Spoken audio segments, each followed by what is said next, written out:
Episode की शुरुआत में हम चेन्यू को देखते हैं जो कि जुनहो को तोंगहाओ के नेचर के बारे में बता रही थी कि कैसे उसने ग्वानमाई को अपना घर मान लिया था। वो कितना फ्रेंडली था और सभी लोग उसे कितना पसंद करते थे और उसके जैसा प्यारा इंसान उसने कभी भी नहीं देखा। फिर चेन्यू जुनहो से 10 सेकंड के लिए तोंगहाओ जैसा बिहेव करने के लिए कहती है। तब जुनहो उसका रीजन पूछता है, पर चेन्यू जुनहो को हक कर लेती है और कहती है कि क्योंकि वो तोंगहाओ को अच्छे से गुड बाय नहीं कर पाई थी। पर इन दोनों को इस तरह और शो दोनों ही देख लेते हैं, जो देखकर शो गुस्से में गाड़ी से उतरकर जुनहो के पास जाने वाला होता है, पर यूनी उसे रोक लेती है। इसलिए अब शो यूनी को वहां से लेकर चला जाता है। फिर जुनहो चेन्यू को खुद से अलग करता है और कहता है कि वो तोंगहाओ नहीं है। उसी वक्त ताइजू भी वहां पर आकर जुनहो को वापस जाने के लिए कहता है। दूसरी तरफ ये सब देखने के बाद यूनी खुद को रोने से रोकती है, जिसे इस हाल में देखकर शो गुस्से में गाड़ी को काफी तेज चलाने लगता है। अब घर पर भी यूनी को उदास बैठा हुआ देखकर मिसेस शेनो से उसका रीजन पूछती है, पर यूनी उन्हें कुछ नहीं बताती। इतने में वहाँ पर जुनहो आ जाता है जो कि तोंगहाओ के कपड़े में था। तब जुनहो सारी बातें बता देता है कि कैसे वो एक्सीडेंटली भीग गया था।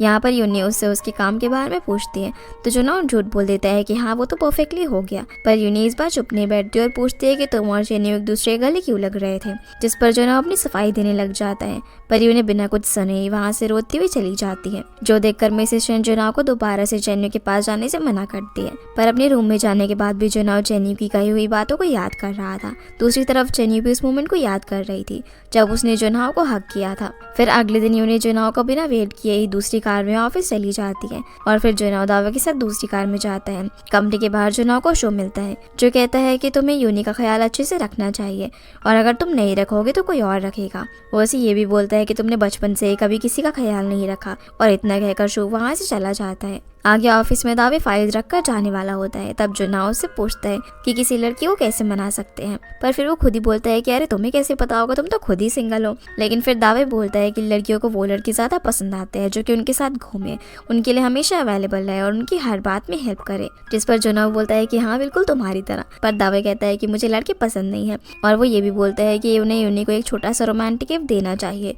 जिसके बाद वो यहाँ से चला जाता है। सीन अब शिफ्ट होता है ग्वानमाई की तरफ, जहाँ पर सभी लोग प्रिंसेस स्नो के साथ जुनहो की फोटो की बात कर रहे थे कि कैसे जुनहो कभी भी किसी के साथ फोटो नहीं खिंचवाता, पर ग्वानमाई इनको बचाने के लिए उसने ऐसा किया।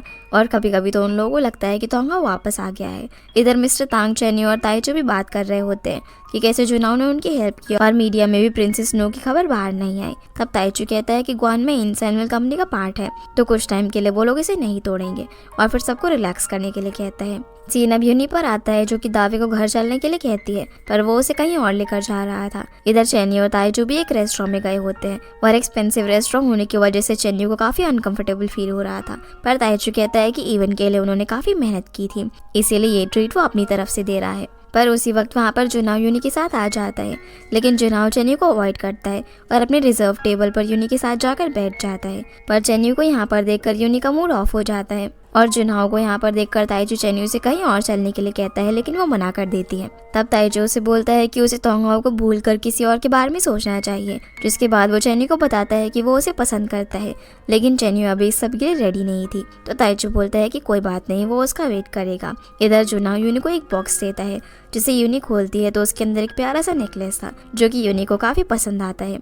तब जुनहो उसे बताता है कि ये उनकी डेट है और वो प्रॉमिस करता है कि वो अब से हमेशा उसके साथ ही रहेगा। जुनहो का ये बिहेवियर देखकर यूनी काफी हैरान होती है, क्योंकि आज से पहले उसने कभी भी उसे कोई रोमांटिक प्रेजेंट नहीं दिया था। फिर जुनहो उससे कल रात के लिए माफी मांगता है और बोलता है कि आगे से मैं कभी भी तुम्हें निराश नहीं करूंगा।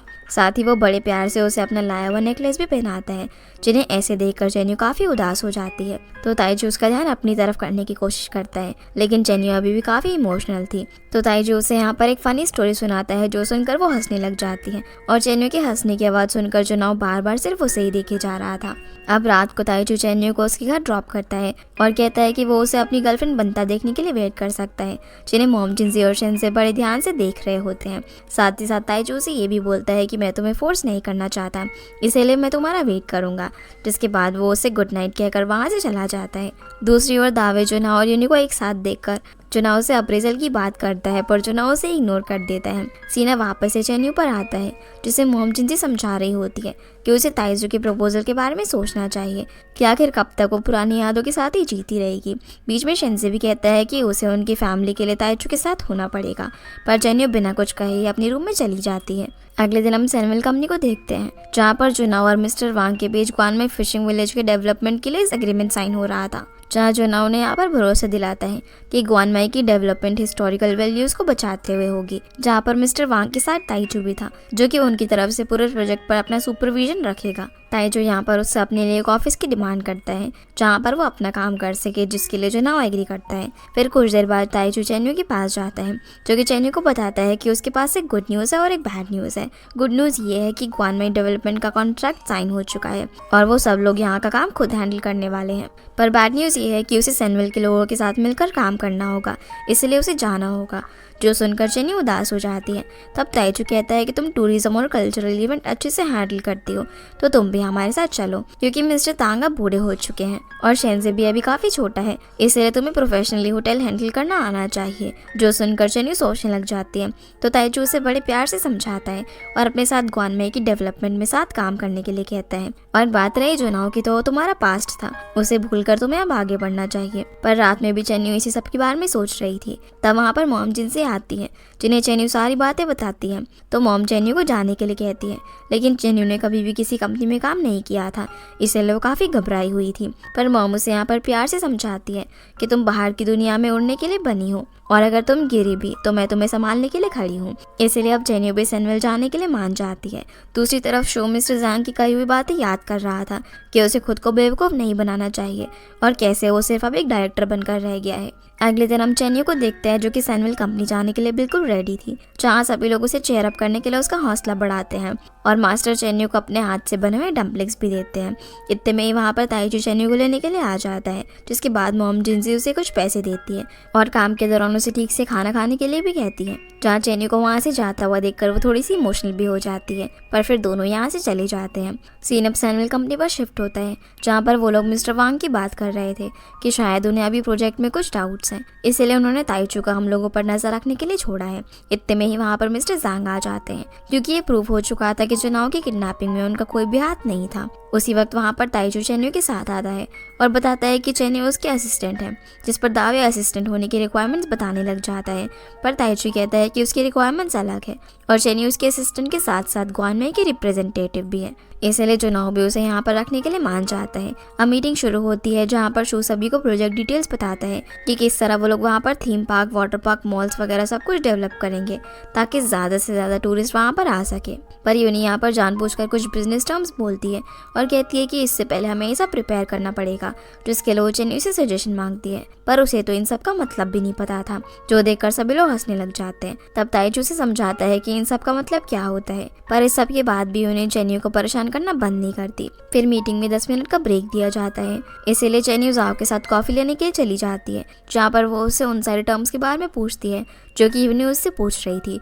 तो जाओ उसे बताने लग जाता है और कहता है कि बाकी चीज़ें भी वो उसे बता देगा ताकि वो अच्छे से काम कर सके। अब ये लोग कॉफ़ी लेकर वापस जाते हैं, जहाँ पर सभी को सर्व करते टाइम चेन्यू से गलती से कॉफ़ी यूनी के लैपटॉप पर गिर जाती है। तो जुनाओ चेन्यू को डांटने लगता है कि तुम हर जगह प्रॉब्लम खड़ी कर देती हो, पर यूनी कहती है कि उसका ध्यान नहीं गया और कॉफ़ी गिर गई। फाइल रिकवर करने के लिए फिर जुनाओ यूनी के साथ चला जाता है। तो मिस्टर ज़ांग भी उसे टॉन्ट मारते हुए कहते हैं कि तुम इसी तरह हमारी कंपनी को सरप्राइजेस देती रहना। जो सुनकर चेन्यू रोने लग जाती है, पर ताइचू से संभालता है। इतने में वहाँ पर यूनी शो के साथ आ जाती है और चेन्यू से माफ़ी मांगने लग जाती है कि उसकी गलती की वजह से उसे मीटिंग में डांट पड़ी। इसलिए वो यहाँ पर चेन्यू को प्रोफेशनल असिस्टेंट की ट्रेनिंग ऑफर करती है ताकि वो ताइचू को प्रोफेशनली असिस्ट कर पाए, जिसके लिए वो मान जाती है और ताइचू भी चेन्यू के कहने पर मान जाता है। यूनी अब चेन्यू को एडमिन ऑफिस लेकर जाती है, जहाँ पर मिस अदा किसी को 2 मिनट लेट आने पर काफ़ी डांट रही थी और इस चीज़ के लिए वो उस एम्प्लॉय का मंथली बोनस भी काट लेती है, जिससे हम लोग समझ पाते हैं कि वो काफ़ी ज़्यादा स्ट्रिक्ट है और यूनी ये सब कुछ चेन्यू के साथ जानबूझकर कर रही थी।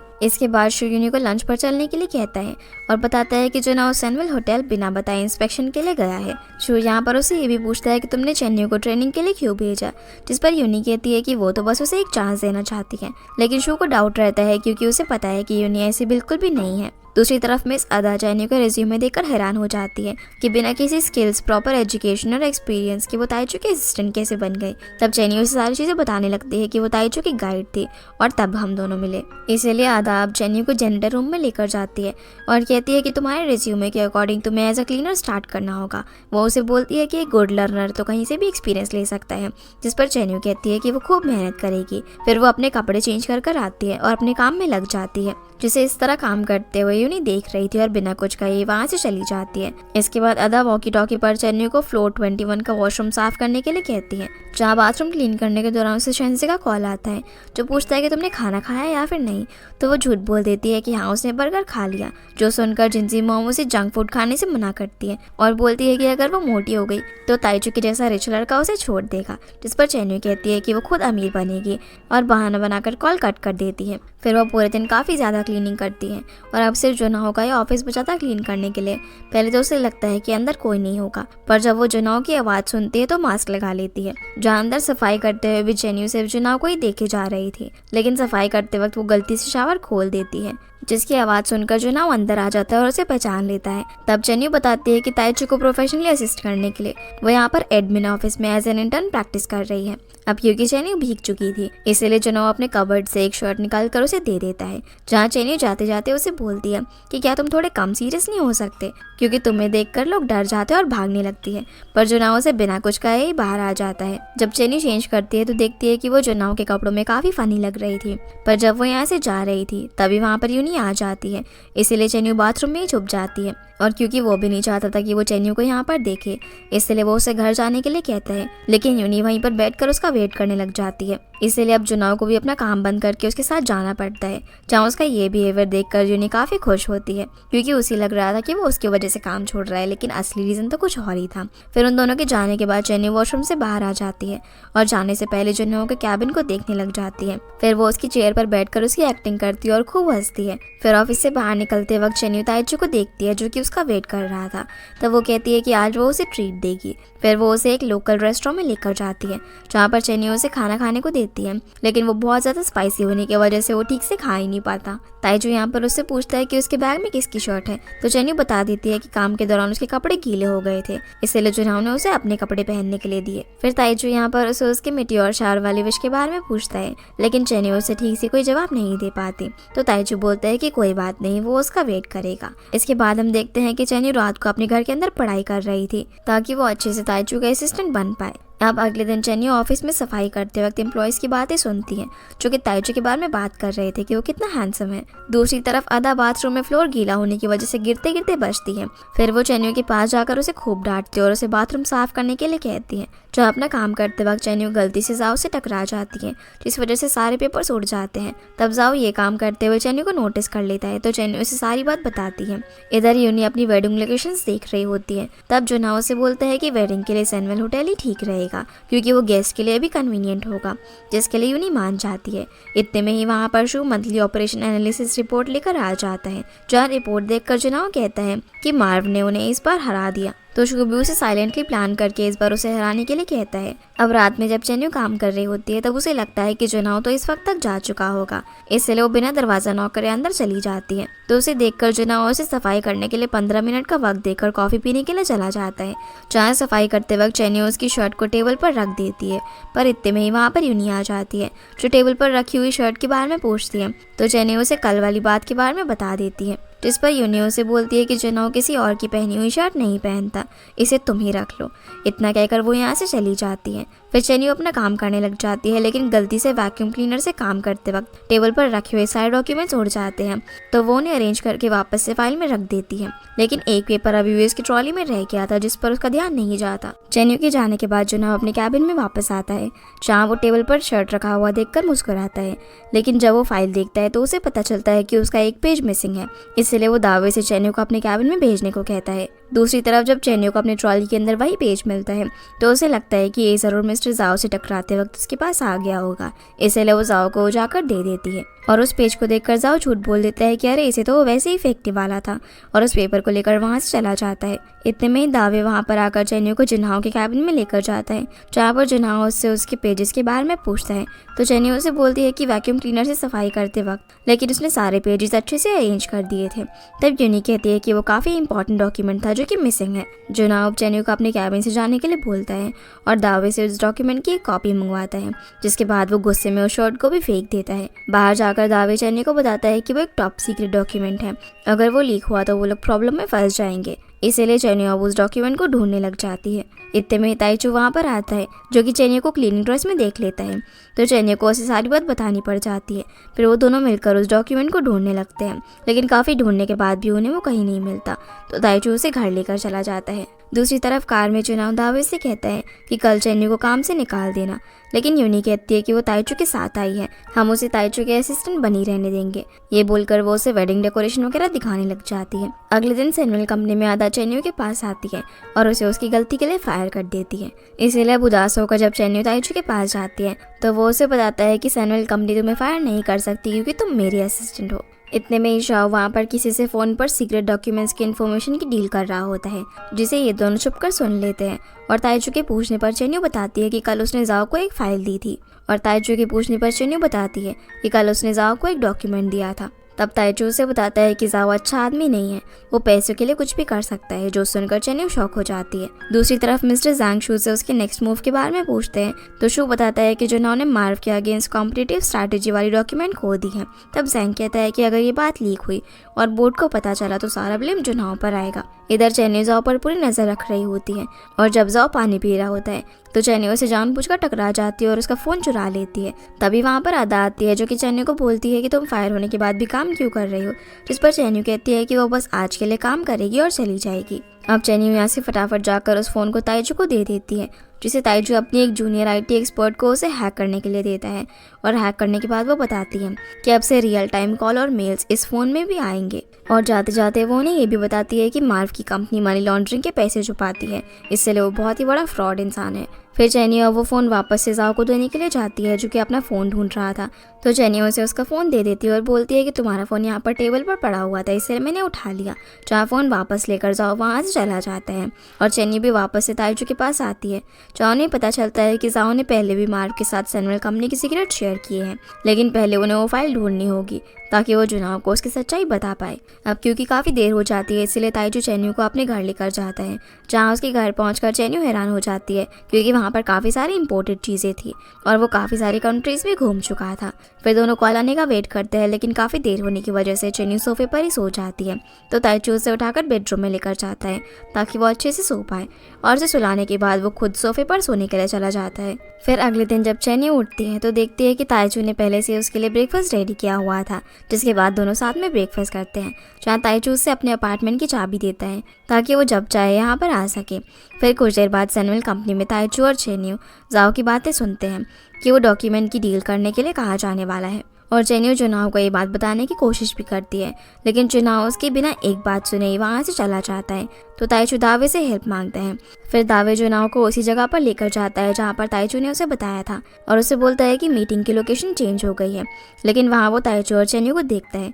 तो दावे जुनहाओ को उन पर ट्रस्ट करने के लिए कहता है।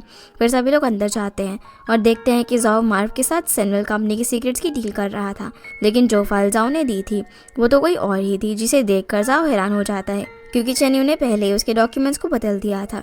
जिसके बाद मार्व वहाँ से चला जाता है और असली डॉक्यूमेंट्स चेन्यू जुनहाओ को दे देती है। अब जब मिस्टर ज़ांग को जाओ के इस कारनामे के बारे में पता चलता है तो वो उसे सीधा पुलिस के हवाले कर देता है, क्योंकि वो भले ही जनरल मैनेजर बनना चाहता था, लेकिन इसके बदले वो किसी को भी कंपनी को नुकसान पहुंचाने नहीं देना चाहता था। फिर चेन्यू जुनहाओ से अपनी जॉब के बारे में पूछती है कि क्या वो यहाँ पर अब काम कर सकती है, जिस पर जुनहाओ एग्री कर देता है, पर वो उसे उसके कैबिन से दूर रहने के लिए कहता है।